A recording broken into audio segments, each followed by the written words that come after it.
দেওবাৰ বিশেষ বুলি আমি ওলালোঁ ভাইমন দা চাবলৈ। যিটো ৰ'দ ৰাইজ তথাপিও ওলাইছোঁ। ৰ'ব আপোনালোকলৈ বুলি বেষ্ট ক্লিপবোৰ ভিডিঅ' কৰি আনিছোঁ, দেখাই আছোঁ। 2 সেকেন্ডতে কিডাল উপায় উলিয়াবই। আমি এটা বেলেগ ক্লাব খুলিম। এই যে মানুহে কয় এজন সফল ব্যক্তিৰ পাছফালে এগৰাকী মানে মহিলা থাকে বুলি, সঁচাকৈ মঞ্জুলা বাইদেৱে মুনীন বৰুৱা দেৱক মানে কিমান ছাপোৰ্ট কৰিছিলে, প্ৰতিটো ধুমুহাৰ সৈতে যুঁজাৰ ক্ষেত্ৰত ঢাল হৈ থিয় দিছিলে, মানে সেই কথা বৰ ধুনীয়াকৈ উপস্থাপন কৰিছে। চিনেমাৰ বিষয়ে ইমান একো নাজানো, কিন্তু তথাপিও চিনেমাখন চোৱাৰ পাছত মঞ্জুলা বাইদেউলৈ মানে এটা বেলেগেই শ্ৰদ্ধা মনত জাগ্ৰত হৈছে। লগতে মুনীন বৰুৱাদেৱে কেনেদৰে আমাৰ চলচ্চিত্ৰৰ গতিধাৰাটো যে সলনি কৰিলে, সঁচাকৈ ন, সফলতাৰ মাজত যে কিমান বিফলতা লুকাই থাকে।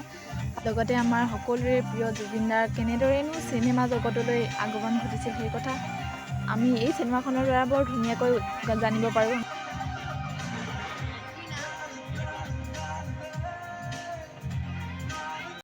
অকণমানটো সময় লাগে না ভাইমন দা, এটা কাম কৰোঁ আহক, আপুনি আকৌ নতুন চিনেমা এখন কৰক, প্ৰডিউচ মই কৰিম। আকৌ যদি চিনেমাখন চলি যায় তেন্তে আমাৰ সমস্যাসমূহৰ কথা মুখ্যমন্ত্ৰীৰ চকুত পৰিব আৰু তেতিয়া আমাৰ কামবোৰ খৰতকীয়া হ'ব, নে কি কয় বাণীদা? হয় ভাইমন দা, হিমন্তই ঠিক কথাই কৈছে। আপুনি নতুন কিবা এখন কৰক, আৰু আপুনি কৰিলেতো চিনেমা চলিবই। মুনীন বৰুৱাদেৱৰ পুত্ৰ ৰিজু বৰুৱাই যে দেউতাকৰ সপোনৰ পূৰণৰ বাবে কিমানখিনি কৰিছে, সঁচাকৈ ন। আচলতে পিতা পুত্ৰৰ প্ৰেম মানে এক বুজাব নোৱাৰা সংজ্ঞাৰে মানে আবৃত এক সম্বন্ধ। চিনেমাখন চাই বহুত বেছি ভাল লাগিল, কাৰণ বৰ্তমান সময়ত আমি নৱপ্ৰজন্মই সৰু সৰু প্ৰত্যাহ্বান তথা আমি সৰু বিফলতাতে আমি ভাগি পৰোঁ, কিন্তু মানে কিমান বিফলতাৰ পাছতো তেওঁ যে সফল হৈ দেখুৱালে, আমাৰ চিনেমাৰ জগতখনৰ গতিধাৰা সলনি কৰিলে। এই ধৈৰ্য, এই সাহস, এইখিনি আমাক ইনস্পায়াৰ কৰে। ভাইমন দা টীমৰ সকলো সদস্যালৈ ধন্যবাদ, আমাক ইমান ধুনীয়া চিনেমা এখন উপহাৰ দিয়াৰ বাবে। এয়া যতীন বৰা, মানে ইমান ধুনীয়া এক্টিং, মানে এনেকুৱা লাগিছে যেন যতীন বৰা চাগে আগতে এনেকুৱাহে আছিলে, তেনেকুৱা এটা ফিল হৈ গৈছে, ইমানেই নিখুঁত হৈছে এক্টিংবোৰ। আপোনালোকে ভাইমন দা চালেনে? আৰু যদি চালে চাই কেনেকুৱা পালে জনাব।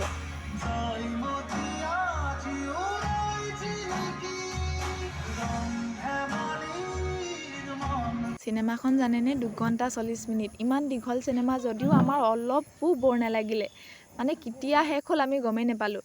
তাৰপাছত অৱশ্যে আমাৰ বহুত বেছি ভোক লাগিছিলে, সেইকাৰণে অলপো ৰখা নাই, ডাইৰেক্ট খাবলৈ গৈছোঁ, কাৰণ আমি সোনকালে গ'লোঁ, একদম লৰালৰিকৈ গ'লোঁ। যিহে গৰম, তাৰপিছত আমি আইচক্ৰীম খাই ল'লোঁ। আইচক্ৰীম খায়ো আমি থাকিব পৰা নাই ৰাইজ, তাৰপিছত আমি বিশালত সোমাইছোঁ, কাৰণ বিশালত AC চলি থাকে ন ৰাইজ, সেইকাৰণে মানে ঠাণ্ডা পাবলৈ মানে গৈছোঁ। কিন্তু আমি একো ল'বলৈ যোৱা নাছিলোঁ, কিন্তু লৈ আহিলোঁ।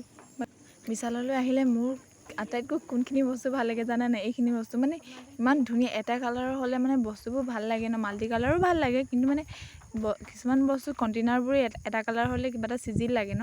তাৰপাছত আমি লাহেকৈ ঘৰলৈ বুলি আহিলোঁ। এতিয়া অকণমান মানে বতৰটো ঠাণ্ডা হ'ল, তাৰপিছত আমি দুজনী লাহে, তথাপি বহুত বেছি ভাগৰিলোঁ। ধন্যবাদ সকলোকে ভিডিঅ'টো শেষলৈকে চোৱাৰ বাবে।